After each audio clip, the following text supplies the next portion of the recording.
Pagkatapos nakuha ni Annalyn ang telepono ni Zoe at napatawag si Moira, ay muntik-muntika na sana silang mabuking ni Annalyn kung hindi lamang nagloko ang signal ng telepono. Ay narinig sana ni Annalyn ang plano nila Moira dito sa kay Lolo Pepe. Kaya umalis na naman ang Apex si Zoe at itinuloy ang pakipagkita sa mami niya Moira para pag-usapan kung ano ang plano talaga. Pero gulat si Zoe na nakita ang kaawa-awang hitsura ng lolo niya Pepe na itinali sa bangko, duguan at walang malay. Galit si Zoe kay Palahadya sa ginawang pananakit sa kanyang lolo. Pero ayon kay Moira ay kulang pa nga iyon o mano. Hindi makapaniwala si Zoe sa kahayupang ginawa ng mami niya dito kay lolo niya Pepe.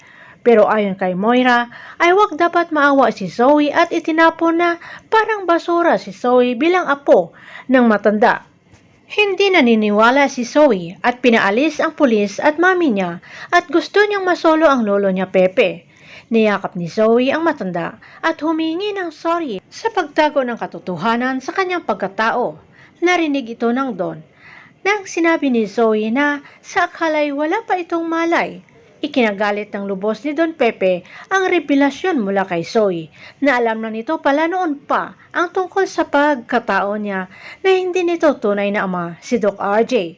Ay patuloy pa rin niloko silang lahat.